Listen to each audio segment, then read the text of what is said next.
Hello, everyone. I'm Phoenix Tremayne. Today, we're going to talk about Days of Our Lives. Who got rid of Abigail? Now, the real culprit is Marcy Miller for not signing a contract. But yeah, that's the video for another day. For now, we're going to go over the suspects that we currently have. I do feel we're going to have a few more, and I'll explain why a little later. But first, if you haven't done so, please take a minute to subscribe. If you have subscribed, thank you very much. I do appreciate it. Please hit that like button so YouTube knows a good channel for soap fans. And try out our membership where you get early access to videos, exclusive videos, and more. And you also get that shout out with the spoiler videos, and you would have already seen this video because it went to the members first, because members get videos in advance. So you want to be in the know, you want to know it first, then go ahead and give that membership a try. We love to have you. Now I'm going to go from least likely to have done it to most likely to have done it so far. We're going to begin with Kate. Now, Kate is a one early on. I think that we have gotten the answer that she didn't do it. But, because it came up, we're going to say Kate, that she did it to protect Lucas.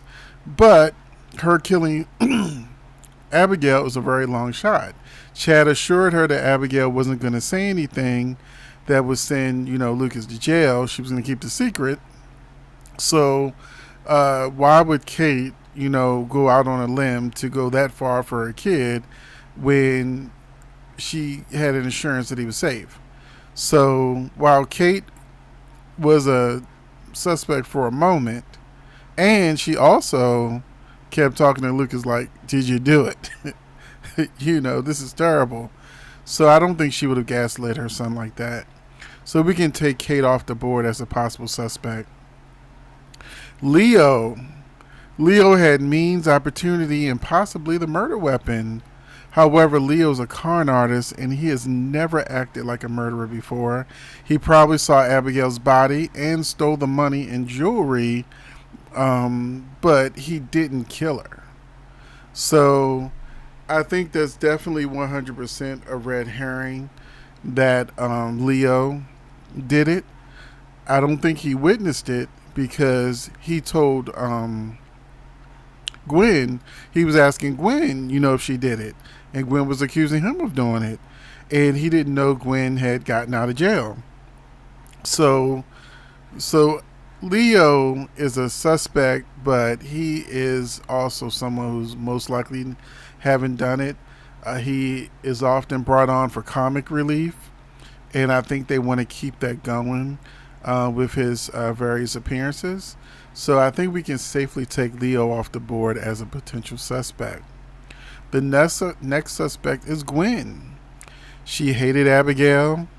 She actually asked Leo to get rid of Abigail in the same way that she ended up dying on the show. So that's definitely a huge red flag in Gwen's part. And she got Ava Vitale to sneak her out of jail, so she also had the opportunity, and then she returned instead of kept going. Why did she want to be out of jail for a day? I think that when Gwen was talking to Ava Vitale and trying to convince her that she didn't do it, she's like, I'm cool as a cucumber. Do I look upset? Now, when Laura died, we saw Gwen was a nervous wreck. She was all over the place, and Jack was trying to calm her down.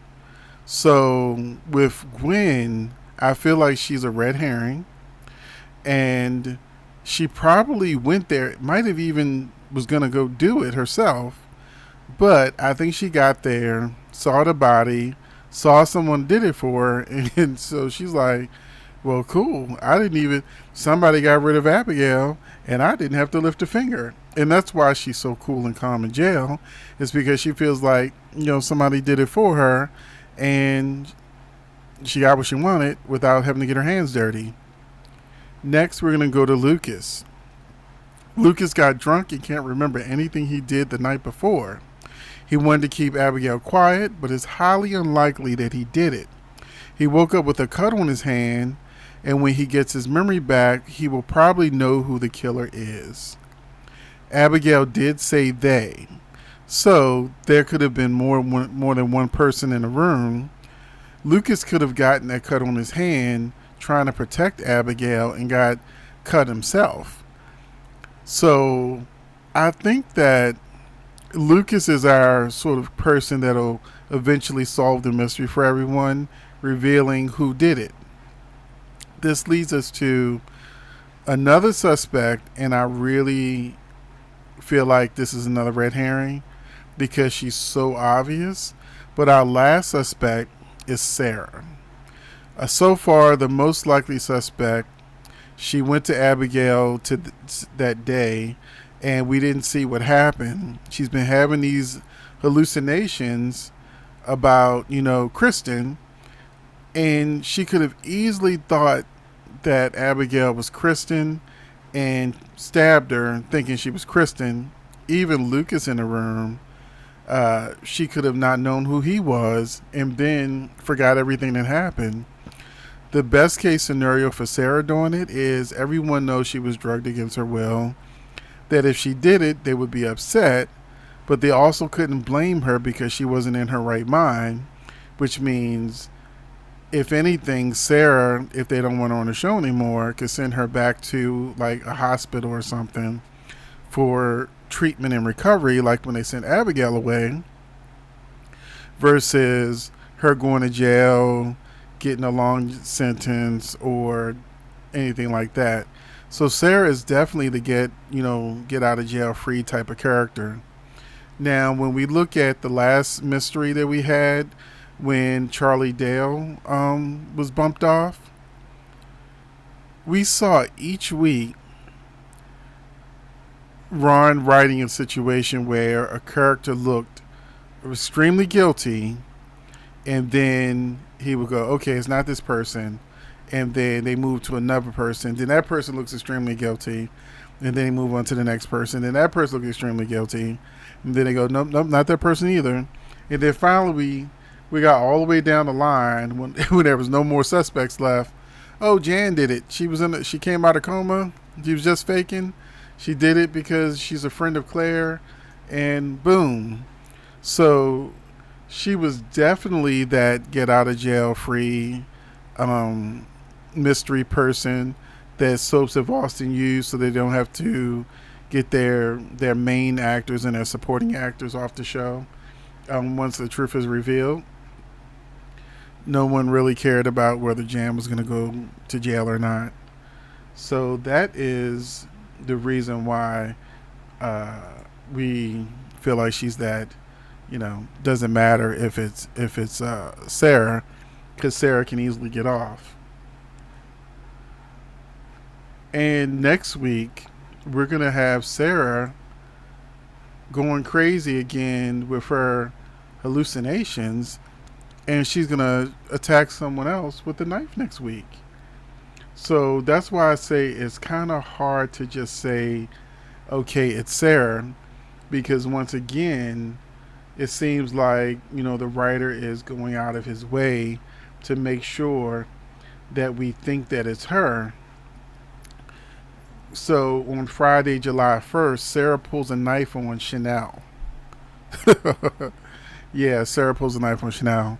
And that's the same weapon that was used to get rid of Abigail. And that's why I say it's trying really hard to make it look like it's Sarah. So we will see what happened. I don't think that Lucas already dealing with kidnapping Sammy. I don't think that they would want Lucas Horton as the person that got rid of Abigail because he was drunk. That's not the way I think the show's gonna go. And Lucas has so much drama with EJ and Sammy, and he's gonna get engaged to marry Sammy, and that wedding's gonna be a mess because that's when she's gonna find out that he's the real kidnapper. So even if Lucas is taken off of the board, the Days of Our Lives, they don't take him off for very long. Just like a lot of actors we see on the show, they kind of come and go. So that is it for the who did it so far. Those are all our clues. I do feel like there's going to be some random character that comes out the blue and is the one who actually did it. But so far, the most likely character to have done it is Sarah. And as the clues continue to unfold, we will revisit this topic and see if, that's what happens. Thanks for watching, and I will see you in the next video.